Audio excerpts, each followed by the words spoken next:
देखो हीट से रिलेटेड सबसे पहले तो कुछ बेसिक से पॉइंट्स है वो छूट गए थे, वो आप लिख लेंगे। सबसे पहले तो ऊष्मा का एसआई मात्रक।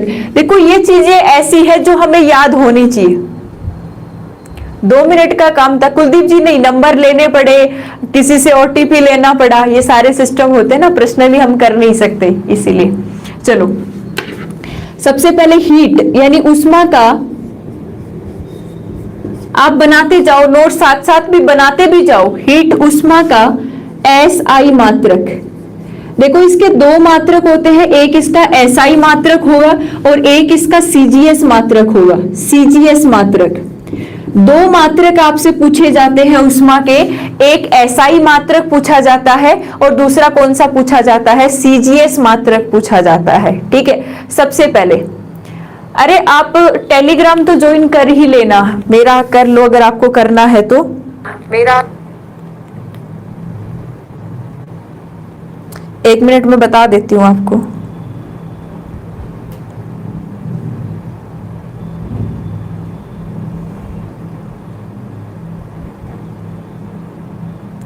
किरण चौधरी के नाम से आपको मिल जाएगा।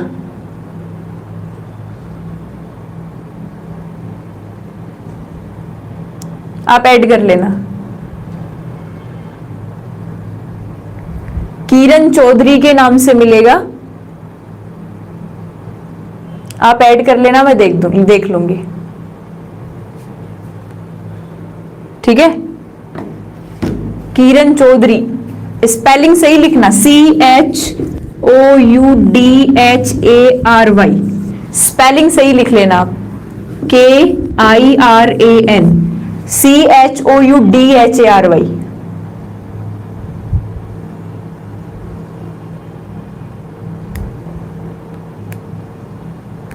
देखो मैंने किसी को बता नहीं रखा है लेकिन फिर भी आपको बताया, आप ऐड कर लेना एक बार। ठीक है, चलो। पता नहीं शिवांगी जी, मैं चेक ही नहीं करती कभी, अब चेक करने लगूंगी जब आप ऐड हो जाओगे।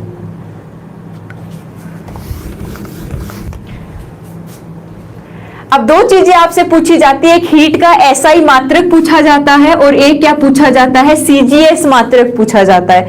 अगर आपको हीट का एसआई मात्रक लिखना है तो आप एसआई मात्रक क्या लिखेंगे, जूल लिखेंगे। ऊष्मा का एसआई मात्रक क्या होता है, जूल होता है। और अगर सीजीएस मात्रक पूछेगा तो आपको सीजीएस मात्रक क्या बताना है, कैलोरी बताना है। आपको सीजीएस मात्रक क्या बताना है, कैलोरी बताना है। 2 सवाल पूछे जाते हैं और कंफ्यूज भी करवाया जाता है।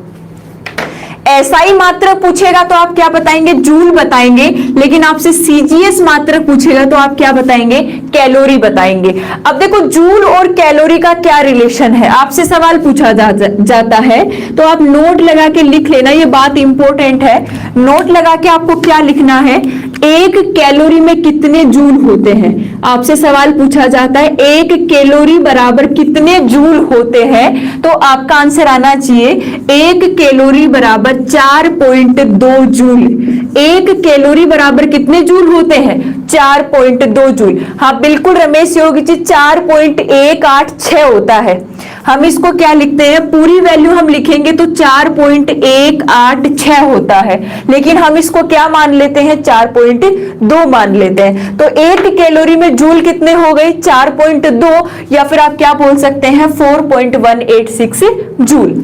इसके बाद 1 कैलोरी में जूल हो गए तो आपसे 1 जूल में कैलोरी भी पूछ सकता है। इसको क्या करवा सकता है, उल्टा करवा सकता है। 1 कैलोरी में जूल और 1 जूल में कैलोरी, जस्ट उल्टा करवा लेगा।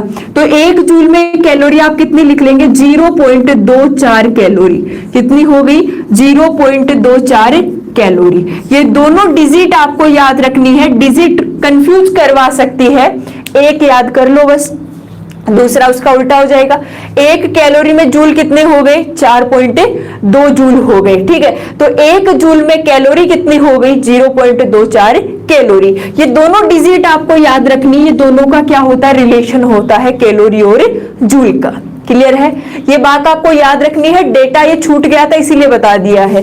हीट का एसआई मात्रक, अगर ऊष्मा का एसआई मात्रक पूछा गया तो आप क्या लिखेंगे, जूल लिख लेंगे। और सीजीएस मात्रक पूछा गया तो आप क्या लिखेंगे, कैलोरी लिखेंगे। एक कैलोरी में जूल कितने होंगे, 4.2 जूल, या फिर अगर इसकी सही वैल्यू हम लिखना चाहे तो 4.186 जूल।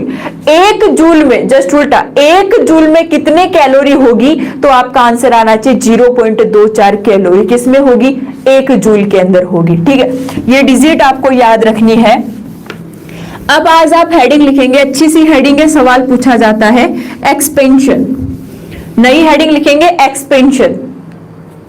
1 किलो कैलोरी में कितना जूल हो गया, 4.6 इंटू 10 की घात 3। अविनाशी 4.6 हो गया, सॉरी 4.2 हो गया इंटू 10 की घात 3। किलो के लिए 10 की घात 3, 1000 से गुणा कर दो, 1 किलो कैलोरी हो गई। ठीक है, चलो अब आप हेडिंग लिखेंगे एक्सपेंशन। देखो, एक्सपेंशन को आप हिंदी में क्या कहते हैं, प्रसार कहते हैं। एक्सपेंशन को आप हिंदी में क्या कहते हैं, प्रसार कहते हैं, प्रचार नहीं, प्रसार। एक्सपेंशन को हिंदी में क्या कहते हैं, प्रसार कहते हैं। कभी तुम लेके बैठ जाओ प्रचार। अब देखो प्रसार क्या होता है, इस एक्सपेंशन का मतलब भी क्या होता है, आयतन का बढ़ना। किसी भी पदार्थ के आयतन का, यानी कि वॉल्यूम, आयतन का मतलब आप क्या लेंगे, वॉल्यूम ले लेंगे। किसका बढ़ना, आयतन का बढ़ना, या फिर वॉल्यूम का इंक्रीज होना एक्सपेंशन होता है, प्रसार होता है, प्रसारित होना। अगर किसी पदार्थ का प्रसार होगा, एक्सपेंशन होगा, मींस क्या है कि उसका क्या बढ़ रहा है, वॉल्यूम बढ़ रहा है, उसका आयतन बढ़ रहा है। आप सबने सुना होगा आयतन क्या होता है, आयतन के बारे में सबने सुन रखा है, बिल्कुल।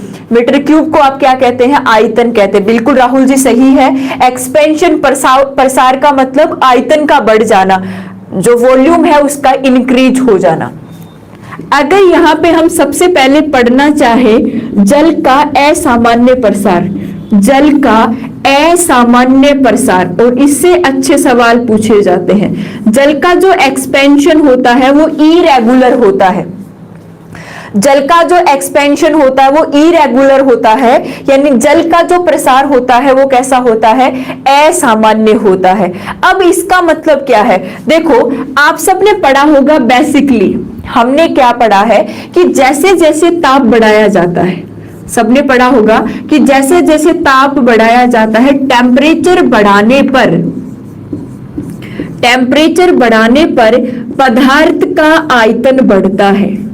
टेम्परेचर बढ़ाने पर पदार्थ का आयतन बढ़ता है। ठीक है, ये बात आप सबने सुनी भी है, सबने सुनी है ना, कि कोई पदार्थ है, जैसे मान लो आपके पास में घी है, आपने घी ले रखा है, मक्खन ले रखा है, आप उस घी को क्या कर रहे हो, हीट दे रहे हो, उष्मा दे रहे हो, तो वो क्या हो जाएगा।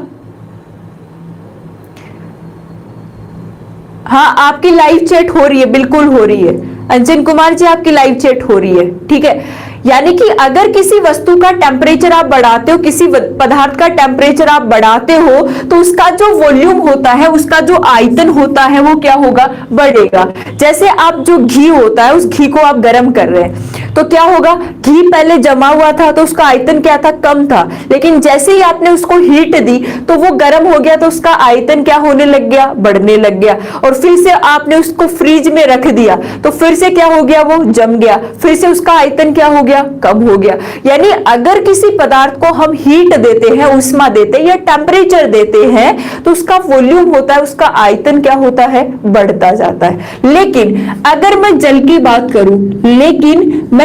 बात करूं, तो आपको याद रखना है, लेकिन जल का ताप, थोड़ा थ्योरेटिकल पोर्शन है, लेकिन जल का ताप 0 डिग्री सेंटीग्रेड से 4 डिग्री सेंटीग्रेड तक बढ़ाने पर, लेकिन जल का ताप 0 डिग्री सेंटीग्रेड से 4 डिग्री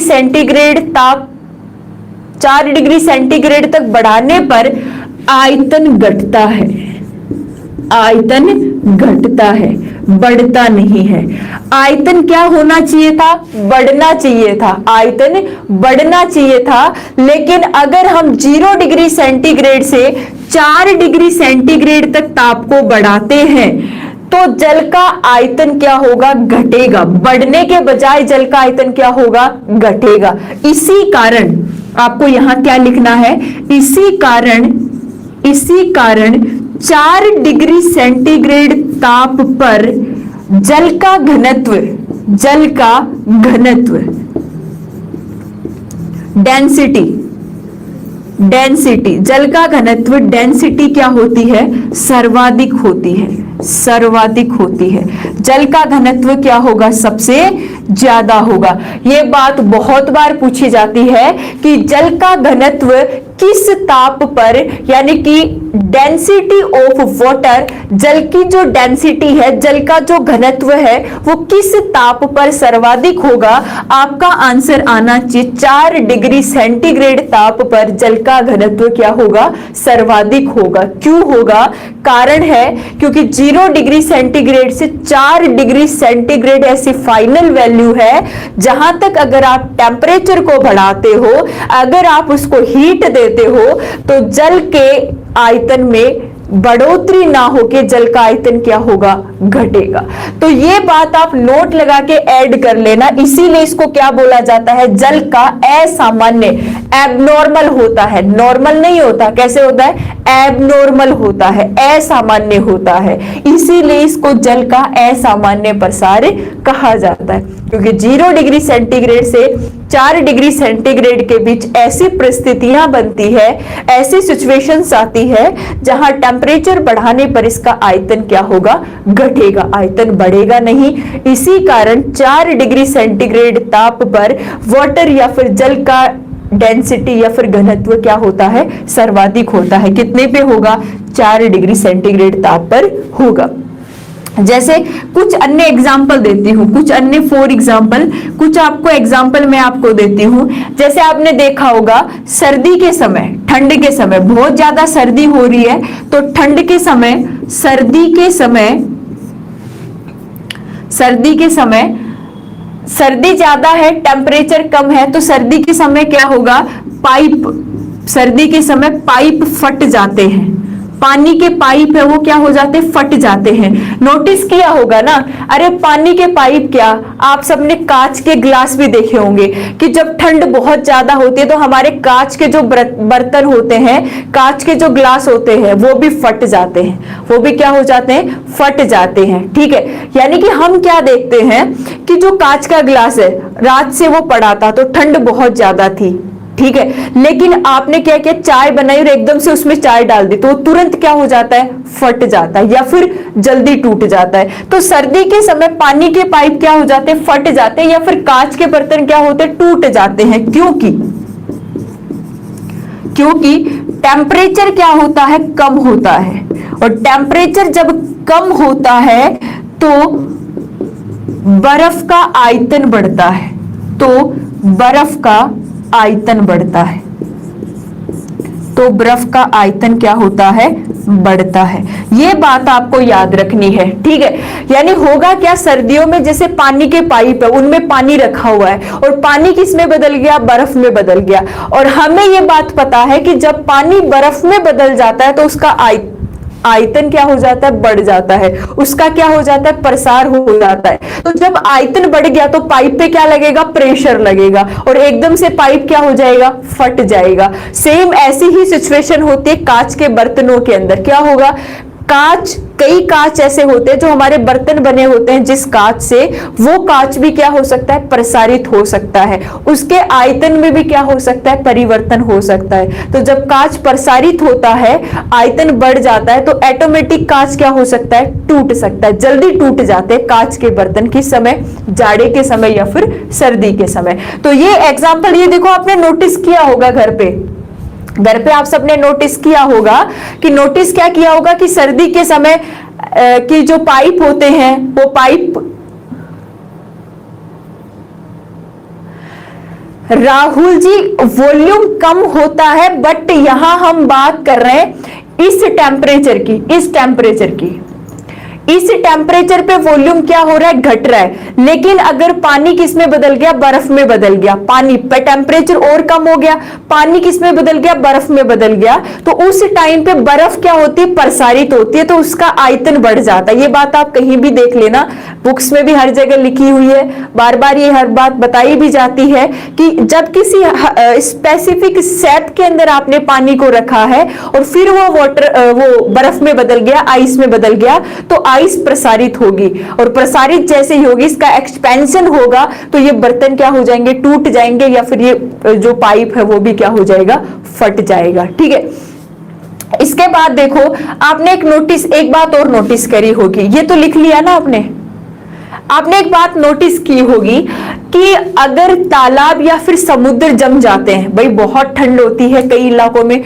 जो बहुत ठंडे क्षेत्र होते हैं, ध्रुवीय वाले क्षेत्र, तो ठंडे क्षेत्रों में जब बर्फ गिर रही है, तो जब समुद्र और तालाब में बर्फ जम गई, लेकिन फिर भी जो मछलियां हैं, फिश है, वो जीवित रह जाती है। उसका कारण क्या है, वो कैसे जीवित रह सकती है? ठीक है, अब देखो, ध्यान से सुनो, होगा क्या, ये एग्जाम्पल तो आप याद रखना कि सर्दियों में पाइप फट जाते हैं। क्यों फट जाते हैं? क्योंकि प्रसार होता है, एक्सपेंशन होता है। क्या होता है? एक्सपेंशन होता है, प्रसार होता है। एक एग्जाम्पल आपने ये देखा होगा कि सर्दियों के समय जब बर्फ जम जाती है, यानी कि तालाब व समुद्र में, तालाब या समुद्रों में,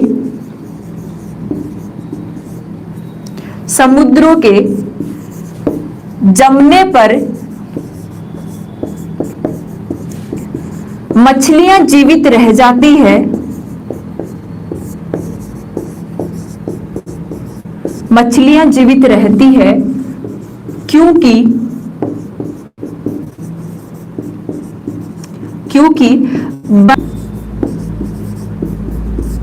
पानी में ऊपर से नीचे बनती है, ऊपर से नीचे बनती है। इस कारण नीचे का पानी 4 डिग्री सेंटीग्रेड ताप वाला होता है,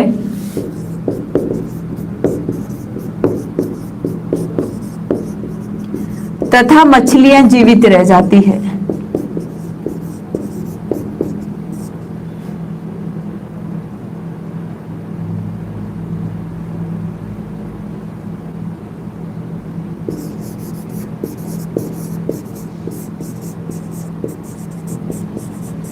देखो, ये हमें डेली रूटीन की चीजें हैं और ये हमें पता होना चाहिए। अगर आपने घर पे नोटिस की होगी ऐसी चीजें तो कोई दिक्कत ही नहीं आती। ध्यान से सुनो,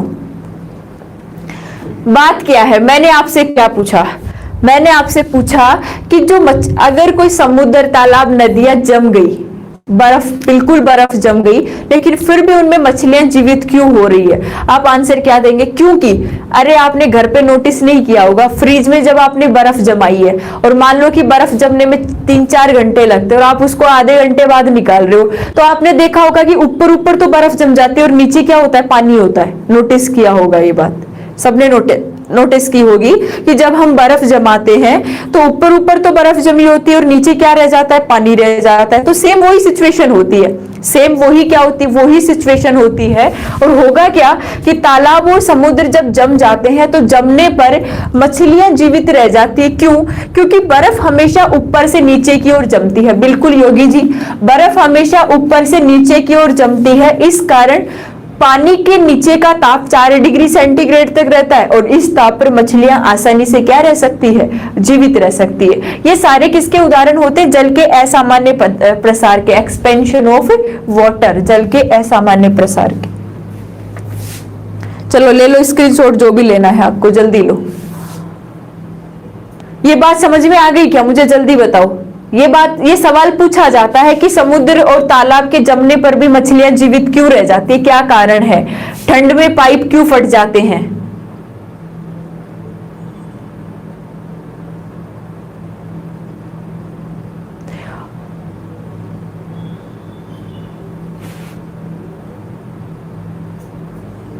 टेम्परेचर का फर्क होता है राहुल जी, टेम्परेचर का फर्क होता है।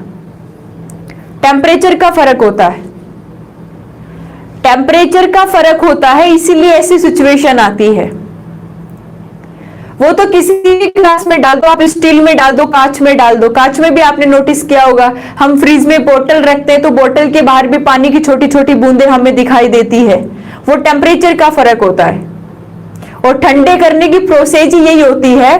भाई आपने देखा होगा कि हमारी बॉडी में पसीना आता है गर्मियों में, तो पसीना सूखने के बाद हमें ठंड फील होती है, सबने नोटिस किया होगा। तो पसीना बाहर क्यों निकल रहा है? टेम्परेचर को मेंटेन करने के लिए, क्योंकि हमारी बॉडी का टेम्परेचर कितना है 37 डिग्री सेंटीग्रेड, और बाहर का टेम्परेचर मान लो 42-45 डिग्री तक पहुंच रहा है, तो हम उस टेम्परेचर में एडेप्ट नहीं हो पा रहे, तो बॉडी क्या करेगी? पसीना बाहर निकालेगी, और पसीना जब सूखेगा, वाष्प बन के उड़ेगा, तो टेम्परेचर में क्या आएगी? कमी आएगी, और हमें ठंडक फील होगी। क्या फील होगी? ठंडक फील होगी। तो किसका डिफरेंस होता है? टेम्परेचर का डिफरेंस होता है। तो टेम्परेचर को मेंटेन करने के लिए होगा। मोनू सिंह जी, मैम मेरे तो सर्दी में आता है, सर्दी में पसीना। हो सकता है सर्दी में आपके टेम्परेचर में कोई दिक्कत हो रही हो, हमने तो आज तक गर्मियों में ही देखा है, सर्दियों में पसीना बहुत कम आता है, जब आप बहुत ज्यादा मेहनत कर रहे हो।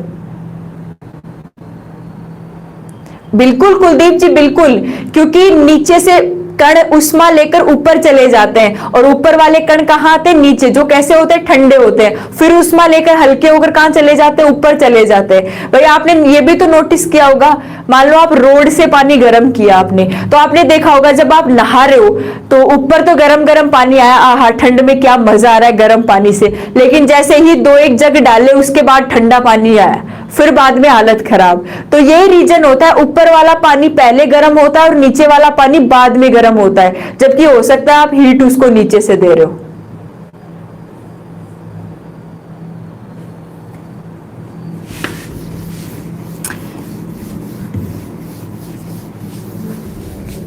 ये बातें देखो, हमारा माइंड अगर शार्प होता है, खुला होता है, अगर हम अच्छे माइंड से सोचते हैं तो चीजें हमें जल्दी याद होती है, चीजें हमें जल्दी याद होती है। हाँ, समवेन मेथड, बिल्कुल राहुल जी, बिल्कुल समवेन मेथड। जब आप रनिंग करते हो, देखो सर्दियों में भी जब आप रनिंग कर रहे हो तो पसीना आएगा, बिल्कुल आएगा, क्योंकि उस टाइम पे क्या है, आपकी बॉडी उस टेम्परेचर को मेंटेन नहीं कर पाती, और बहुत ज्यादा हम प्रैक्टिस कर रहे होते हैं उस टाइम पे, इसी कारण।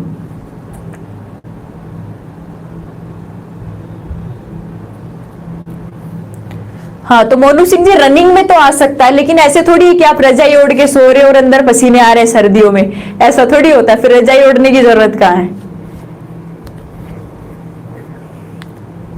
चलो आगे, चलो अब आप हेडिंग लिखेंगे गुप्त उष्मा, लेटेंट हीट।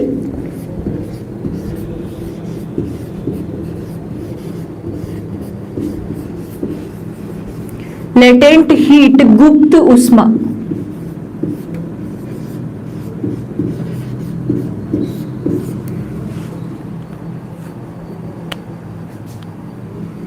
लेटेंट हीट, गुप्त उष्मा। देखो सबने नाम सुना तो होगा लेटेंट हीट का, गुप्त उष्मा का, कि गुप्त उष्मा क्या होती है और कैसे काम करती है। ठीक है, देखो सबसे पहले लेटेंट हीट, गुप्त उष्मा, एक सवाल तो आपने अच्छा सा पढ़ा होगा लेटेंट हीट से। देखो गुप्त उष्मा होती क्या है, सबसे पहले तो इस बात को समझो। जैसे हमने विशिष्ट उष्मा में क्या पढ़ा था, स्पेसिफिक हीट में, कि किसी वस्तु का ताप या फिर 1 ग्राम किसी पदार्थ का ताप 1 डिग्री सेंटीग्रेड बढ़ाने के लिए जितनी उष्मा की रिक्वायरमेंट होगी उसे हम क्या कहेंगे? विशिष्ट उष्मा कहेंगे। हमने बहुत सारे पदार्थों की विशिष्ट उष्मा भी लिखी थी, और अशोक जी ने उसका ट्रिक भी बना के आपको बताया है। और सबसे ज्यादा विशिष्ट उष्मा हमने किसकी लिखी थी? पानी की लिखी थी। कितनी होती है? 1 कैलोरी प्रति ग्राम। अब लेटेंट हीट की बात करें, अगर हम विशिष्ट उष्मा की बात करें, देखो विशिष्ट उष्मा क्या होती है? किसी पदार्थ की, ध्यान से सुन लेना, किसी पदार्थ की अवस्था परिवर्तन के लिए, स्टेट, अवस्था परिवर्तन के लिए, उसकी स्टेट को कन्वर्ट करने के लिए, किसी वस्तु की अवस्था परिवर्तन के लिए आवश्यक ऊष्मा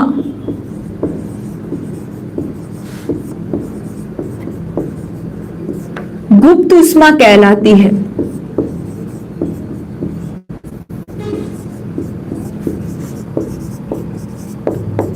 उसके स्टेट को हमें चेंज करना, उसकी अवस्था को हमें क्या करना है, परिवर्तित करना है। तो किसी भी पदार्थ की अवस्था परिवर्तन के लिए जितनी ऊष्मा की आवश्यकता होती है उसे आप क्या कहते हैं, गुप्त ऊष्मा कहते हैं। उसे हम क्या कहेंगे, गुप्त ऊष्मा कहेंगे। बिल्कुल राहुल जी, सही है आपका।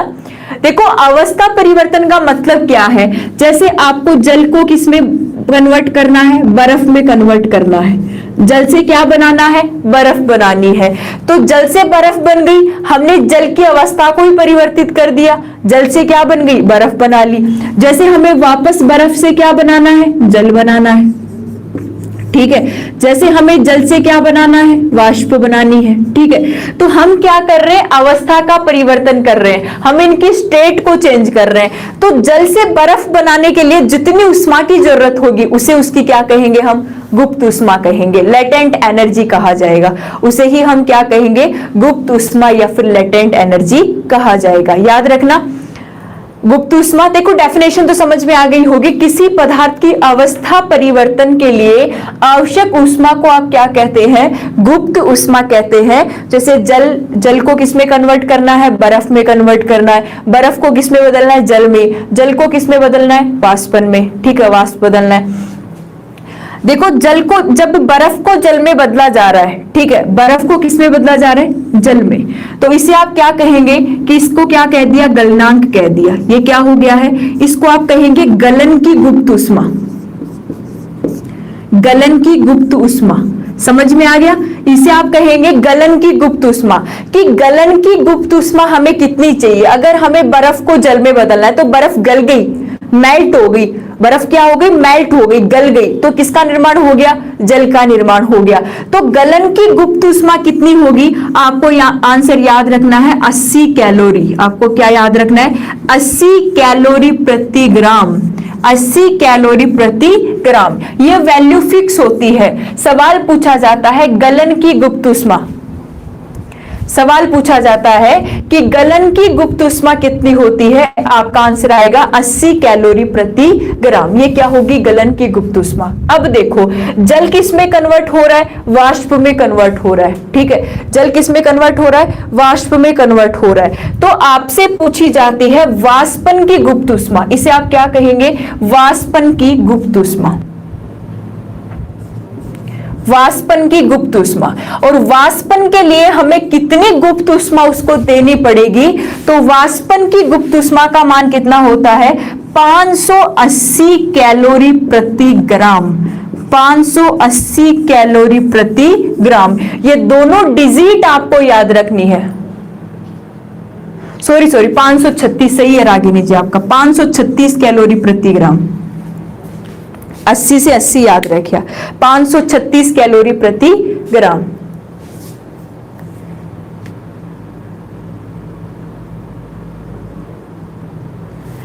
चलो ध्यान से देखो, अगर हमें गलन की गुप्त ऊष्मा पूछी जाए कि अगर किसी बर्फ को जल में कन्वर्ट होना है तो उसके लिए कितनी गलन की गुप्त ऊष्मा चाहिए, तो आप क्या कहेंगे, 80 कैलोरी प्रति ग्राम, ठीक है। अगर वाष्पन की गुप्त ऊष्मा पूछी जाए, देखो 580 तक जाती है, ये सही है, 580 तक जाती है, 536 से 540 और 580 तक इसकी गुप्त ऊष्मा जाती है, किसकी, वाष्पन की गुप्त ऊष्मा, ठीक है। तो वाष्पन की गुप्त ऊष्मा कितनी होगी, 580 कैलोरी प्रति ग्राम, या फिर आप कितनी बोल सकते हैं, 536 कैलोरी प्रति ग्राम। क्या होती है वाष्पन की गुप्त ऊष्मा, यानी कि जल को किसमें बदलना है, वाष्प में बदलना है। अब आपसे सवाल क्या पूछा जाता है कि गर्म पानी की तुलना में, ध्यान से सुनो, आपसे सवाल पूछा जाता है गर्म पानी की तुलना में भाप से जलने पर ज्यादा घाव होता है या फिर ज्यादा जलते हैं, उसका कारण क्या होता है। सवाल क्या पूछा जाता है,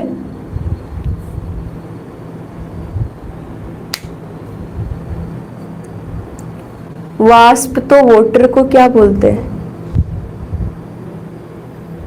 क्या हुआ राहुल जी, समझ में नहीं आया मुझे।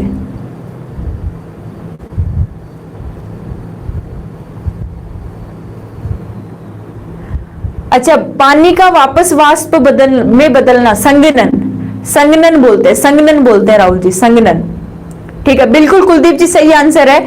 मैंने सवाल आपसे क्या पूछा कि देखो, एक तो आपके पास में गर्म पानी है, या फिर एग्जाम्पल गर्म पानी पे क्यों जाओ, आप रोटी पे चले जाओ, रोटी सेक रहे हो। अब आप रोटी सेक रहे हो, उसको आराम से हाथ से उतार के रख देते हो गैस पे, गैस से नीचे, आपने नोटिस किया होगा। लेकिन अगर वो रोटी फूल गई और वो फूट गई वहां से, तो होगा क्या, वहां से वो जो उष्मा निकलती है, उसकी जो भाप निकलती है, उस भाप, अगर वो भाप लग जाती है ना, तो हमें बहुत ज्यादा जलन होती है, हाथ ज्यादा जल जाते हैं। कारण क्या होता है, क्योंकि वाष्प की गुप्त उष्मा गलन की, वाष्प की जो गुप्त उष्मा है वो क्या होगी, ज्यादा होगी गलन की गुप्त उष्मा से। तो याद रख लेंगे, क्योंकि वाष्प की गुप्त उष्मा क्या है, ज्यादा है, इसीलिए जब हम भाप से जलते हैं तो हमें ज्यादा जलन होती है या फिर ज्यादा घाव हो जाते हैं।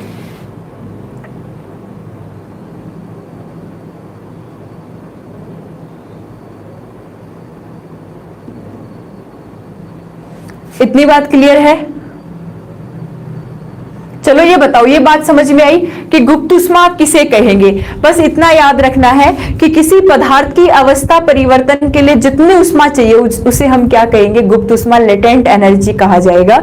तो ये सवाल बहुत बार आता है। क्या चल रहा है दीपक जी? मैम टेलीग्राम अच्छा नहीं है। क्यों, आपने टेलीग्राम ज्वाइन किया क्या? कोई दिक्कत आई?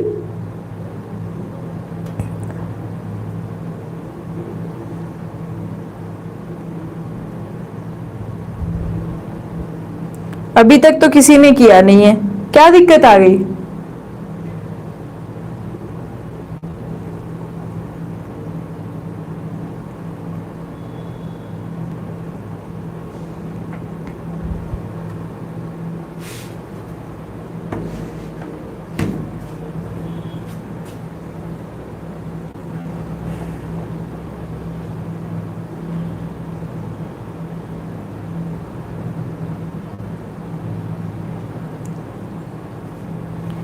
व्हाट्सएप पे उस पे ऐड ही तो करना है, वो तो बना हुआ ही है। जब आपको क्वेश्चंस डालने, वो सारे एक साथ उस पे आ जाएंगे। लेकिन टेलीग्राम भी तो चाहिए आपको, सारे नोटिफिकेशन आते रहेंगे। ज्वाइन कर लो, क्या दिक्कत है? टेलीग्राम पे ऐड करने में कोई दिक्कत आ रही है क्या आपको? अरे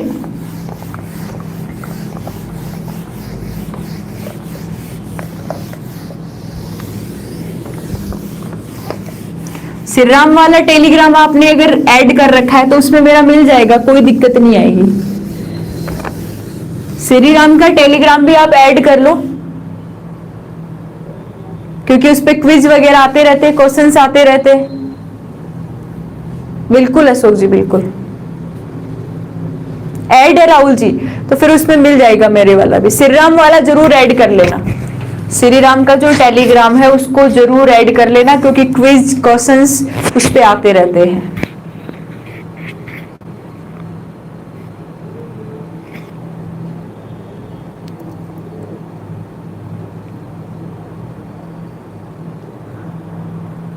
बाद में देखेंगे, बाद में देख लूंगी मैं, आप कर ले, आप हो जाना ऐड, मुझे आ ही जाएगा नोटिफिकेशन। तो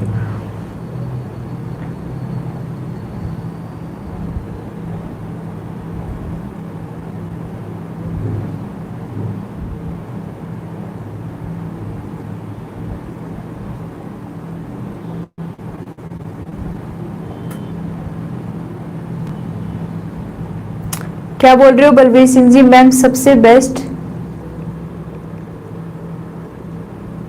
ऐप है, उसी पे सब करवा देना। उसी पे तो करवा ही रहे हैं, उस पे तो करवा ही रहे हैं, उस पे तो करवाएंगे ही सारा। बिल्कुल बलबीर सिंह जी, उस पे सारा होगा। लेकिन अगर आपके डाउट है तो आप कहाँ क्लियर करोगे? डाउट्स तो करने हैं ना क्लियर। मैंने क्वेश्चंस दिए, आप उनके आंसर कहाँ दोगे? उसके लिए तो कुछ चाहिए आपको, वो तो होगा ही, इस पे तो कंप्लीट होगा। तापमापी क्या होता है? अविनाश जी नहीं पता ये? तापमापी क्या होता है? जो टेम्परेचर को मेजरमेंट करता है उसे आप तापमापी कहते हैं।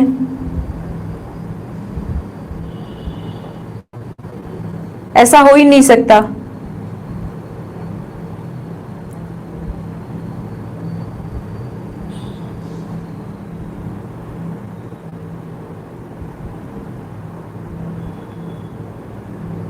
चलो ठीक है, अब आप हेडिंग लिखो, लास्ट हेडिंग है इसकी, फिर ये चैप्टर कंप्लीट हो गया है। देखो चैप्टर कंप्लीट हो गया है, कोई दिक्कत हो, एक छोटी सी हेडिंग बची है।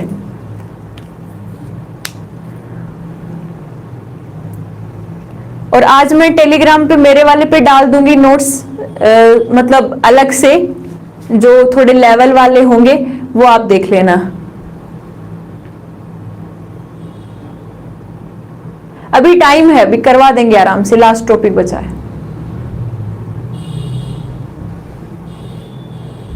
कोई दिक्कत है वो बोल दो अभी।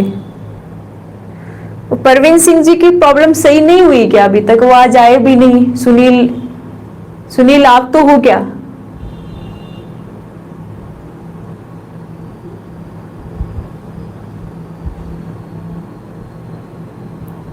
विक्रम सिंह मैम, टेलीग्राम का लिंक कहां पर मिलेगा? अशोक जी अब सब मिल जाएंगे, पीडीएफ भी मिल जाएंगे, क्वेश्चंस का पीडीएफ भी मिल जाएगा, कोई दिक्कत नहीं है। ऐप पर भी मिल जाएगा और टेलीग्राम पे भी मिल जाएगा।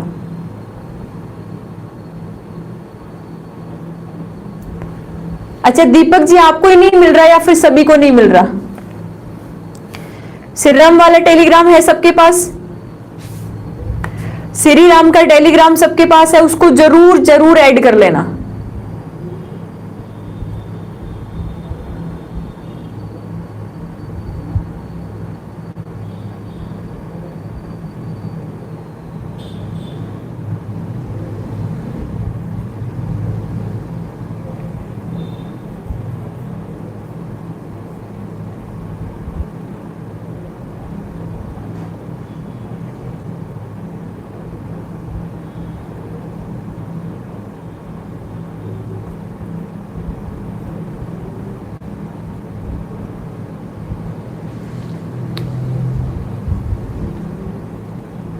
नहीं, आपका नहीं हुआ है कुलदीप जी।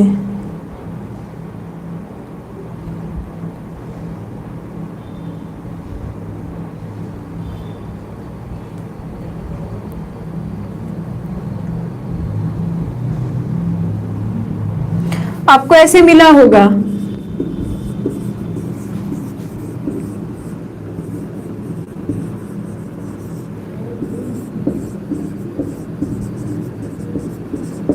अब चेक करना।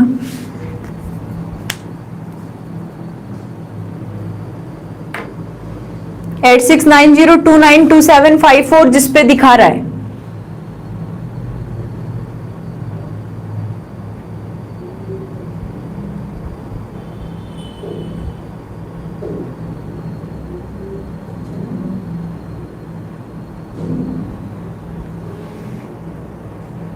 हाँ बीके जी, बीके मित्रा जी बोलो, क्या दिक्कत हुई?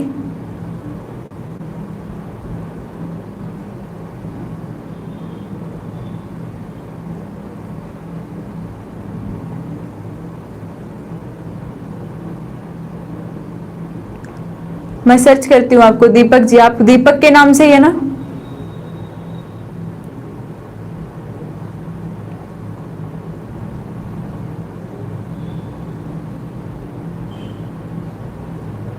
बिल्कुल मित्रा जी, आपका कमेंट मुझे दिख रहा है। ऐसा कैसे हो सकता है? 8690292754 के नाम से मिलेगा।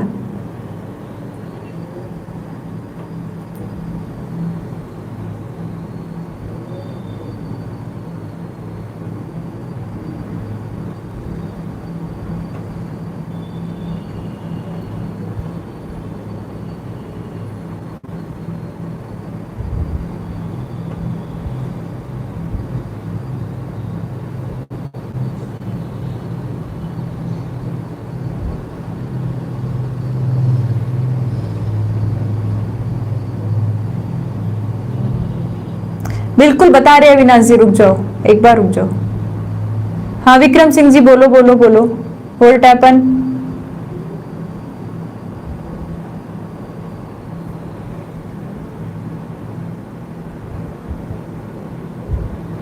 अच्छा ठीक है, 1 मिनट, 1 मिनट दीपक जी।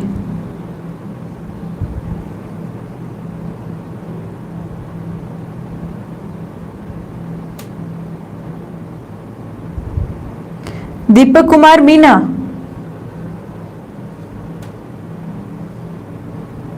या ओनली दीपक कुमार?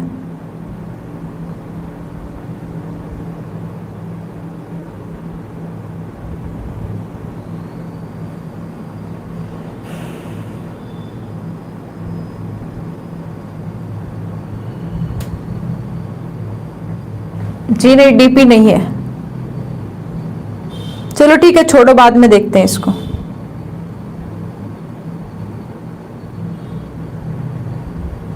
छोड़ो, बाद में ऐड करते हैं इसको, कर लेंगे और आज शाम को मिल जाएगा। मैं सबको वहां से लिस्ट से ऐड कर लूंगी, और क्या होगा। अच्छा राहुल जी आपने किया है, देख लूंगी मैं। अरे पढ़ा रही हूँ योगी जी, रुक जाओ, हो गया है, एक टॉपिक बचा है 2 मिनट का। ठीक है, तब @दीपक कुमार है ना।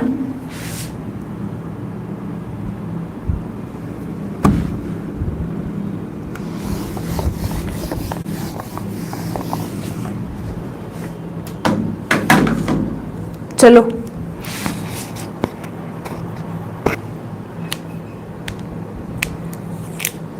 लास्ट टॉपिक आप लिखेंगे, वातानुकूलन क्या होता है। वातानुकूलन, एयर कंडीशनर आपने सुना होगा, वातानुकूलन, वातानुकूलन। नोट्स ऐप, अरे ऐप पर सब कुछ मिलेंगे आपको, ये तो आपके डाउट्स के लिए मैंने एक अलग से बनाया है, और कोई दिक्कत नहीं है, वो सारे ऐप पर मिलेंगे। श्री राम का जो टेलीग्राम है उस पे आपको मिल ही रहे होंगे क्विज वगैरह।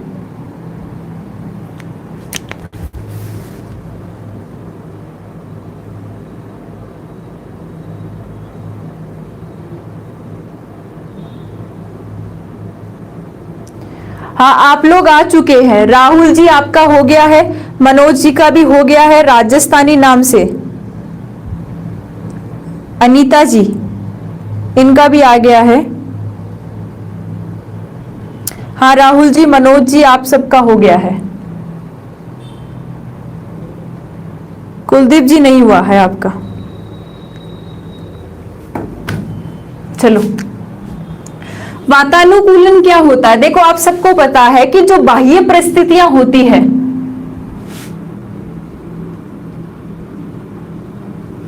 जो बाह्य परिस्थितियां होती है,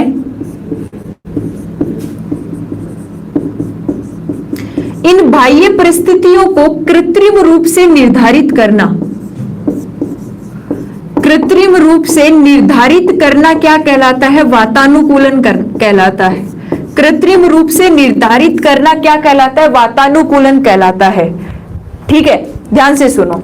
क्या है कि बाह्य परिस्थितियां, आपकी जितने भी जो बाह्य परिस्थितियां हैं, बाह्य परिस्थितियों में क्या क्या होगा कि जैसे टेम्परेचर बढ़ रहा है, टेम्परेचर कम हो रहा है, तो उसको हम कैसे मेंटेन कर रहे हैं? जैसे सर्दियों में हमने गर्म कपड़े पहन लिए, हमने हीटर चला लिया, गर्मियों में हमने एसी चला ली, पंखे चला लिए, कूलर चला लिए। तो इस तरीके से हम क्या कर रहे हैं कि कृत्रिम रूप से उन चीजों को क्या कर रहे हैं? मेंटेन कर रहे हैं। उन चीजों को क्या कर रहे हैं? मेंटेन कर रहे हैं। ठीक है, तो बाह्य परिस्थितियों को कृत्रिम रूप से निर्धारित करना ही क्या कहलाता है? वातानुकूलन कहलाता है। जैसे फॉर एग्जाम्पल मैं यदि बात करूं कि मानव शरीर को अनुकूल ताप कितना चाहिए, जैसे मानव शरीर का अनुकूल ताप कि हमारा जो बॉडी होती है, हमारे बॉडी को कितना टेम्परेचर चाहिए। ठीक है, हमें मानव शरीर का अनुकूल ताप कितना चाहिए, तो आप क्या कहेंगे कि -23 डिग्री सेंटीग्रेड से 25 डिग्री सेंटीग्रेड तक तो होना ही चाहिए।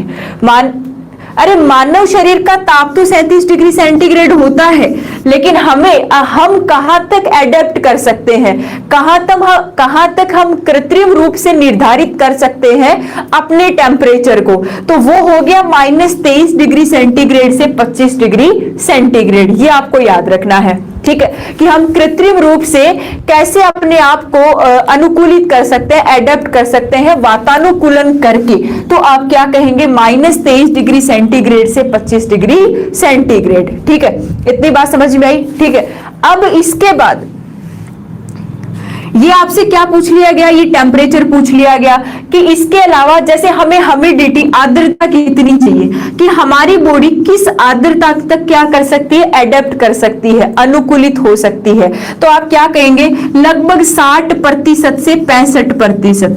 अगर वातावरण में 60% से 65% तक भी आर्द्रता है, ह्यूमिडिटी है, तो भी हम उसे आर्टिफिशियल रूप से क्या कर लेंगे, एडेप्ट कर लेंगे, अनुकूलित कर लेंगे।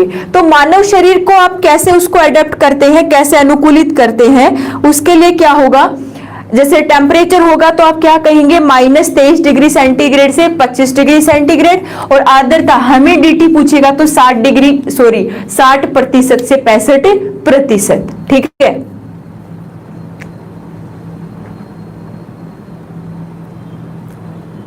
अब इसके बाद क्या होगा कि जैसे आपसे वायु की गति पूछी जाए कि वायु की गति कितनी होनी चाहिए, हम वायु की गति कितनी सहन कर सकते हैं, तो आपका आंसर आना चाहिए 0.75 मीटर प्रति मिनट से लेकर, ये वैल्यू फिक्स है, ये वैल्यू फिक्स है। वायु की गति, वेलोसिटी ऑफ एयर की बात करें अपन तो 0.75 मीटर प्रति मिनट से लेकर लगभग 2.5 मीटर प्रति मिनट, लगभग 2.5 प्रति मिनट। इतनी बात क्लियर है, ध्यान से सुनो। मैंने क्या बताया, वातानुकूलन एयर वायु से रिलेटेड है कि ये वातानुकूलन क्या होता है, मतलब क्या है कि जो एक्सटर्नल जो सिचुएशंस होती है, जो बाह्य परिस्थितियां होती है, उनको कृत्रिम रूप से निर्धारित कर लेना ही क्या कहलाता है, वातानुकूलन कहलाता है। जैसे मानव शरीर को अनुकूलित हम कृत्रिम रूप से कितने ताप पर कर सकते हैं, -23 डिग्री सेंटीग्रेड से लेकर 25 डिग्री सेंटीग्रेड तक। ह्यूमिडिटी की बात करें कि कितनी आर्द्रता पे हम एडेप्ट कर जाएंगे, तो आंसर क्या आएगा, 60% से 65%। और अगर वायु की गति से रिलेटेड पूछा जाए तो आप क्या कहेंगे, 0.75 मीटर प्रति मिनट। ध्यान से सुन लेना, 0.75 मीटर प्रति मिनट से लेकर 2.5 मीटर प्रति मिनट, यानी कि 2.5 मीटर प्रति मिनट, ये वायु की गति होनी चाहिए। इस वायु की गति को हम क्या कर जाएंगे, आराम से एडेप्ट कर जाएंगे। ठीक है, क्या हुआ, ये हो गया आपका चैप्टर।